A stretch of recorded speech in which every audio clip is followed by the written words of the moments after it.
દાહોદ જિલ્લાની આંગણવાડી કાર્યકર બહેનો અને તેડાગર બહેનો દ્વારા રતલામી 4 થાંભલાથી રેલી યોજી સૂત્રોચ્ચાર હલ્લાબોલ સાથે પ્રાંત અધિકારીને આવેદનપત્ર આપી ઉગ્ર રજૂઆત કરી વિરોધ પ્રદર્શન કરવામાં આવ્યું। આગામી ગુજરાત બજેટમાં આંગણવાડી કાર્યકર અને તેડાગર બહેનોના પગાર વધારાનો સમાવેશ કરવામાં આવે।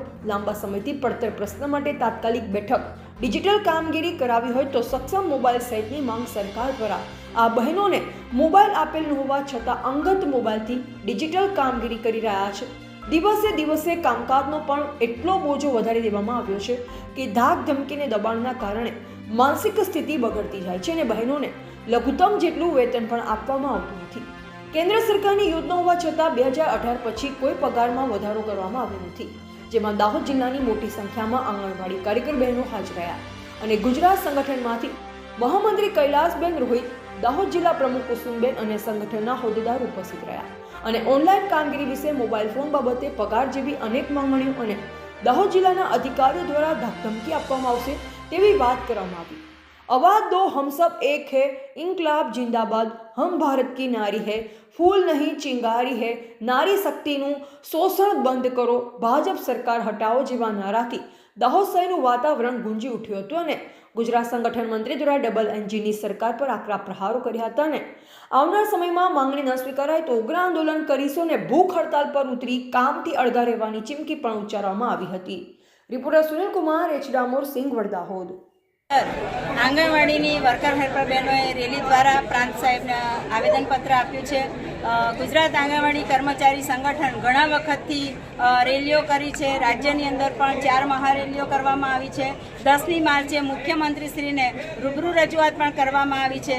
2022ની અંદર ગુજરાત સરકારે જે કોર કમિટી બનાવેલી હતી એમાં વેતન વધારાની માંગણીમાં અમને જે આશ્વાસન આપેલું કે આવતા બજેટમાં અમે ચોક્કસ તમને પગાર વધારો આપીશું, પણ હજી સુધી એ માંગણીઓ અમારી પૂરી થઈ નથી। આજે નવું બજેટ પણ આવી રહ્યું છે। 1 ફેબ્રુઆરીએ કેન્દ્ર સરકારનું બજેટ રજૂ થયું।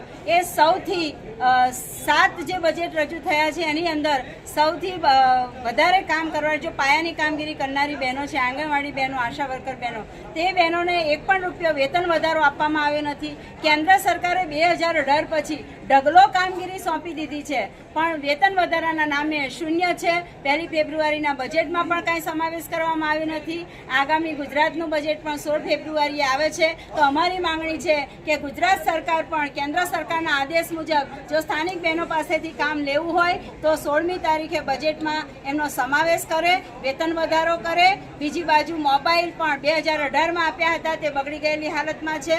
આજે ખૂબ ધક ધમકીના વાતાવરણ નીચે બહેનો પોતાના મોબાઈલથી સ્વખર્ચે કામ કરી રહી છે અને 24 કલાકની કામગીરી। આમ કહેવાય છે કે સમૃદ્ધ ગુજરાત છે, બહેનોનું મહિલા સશક્તિકરણ કરવા જઈ રહી છે। તો આ મહિલા સશક્તિકરણ આજે ગઈકાલથી દરેક જિલ્લાઓની અંદર દેખાઈ રહ્યું છે અને સરકારને અમે કહેવા માંગીએ છીએ કે જો મહિલા સશક્તિકરણ કરવું જ હોય તો મહિલાઓને પોતાનું ઘર ચાલી શકે, ઘર ચલાવી શકે, પોતાના બાળકોને સારું એવું શિક્ષણ આપી શકે અને ઘરનું ભરણ પોષણ થઈ શકે એટલું તો લઘુત્તમ વેતન આપવું જ જોઈએ, એ અમારી માંગણી છે।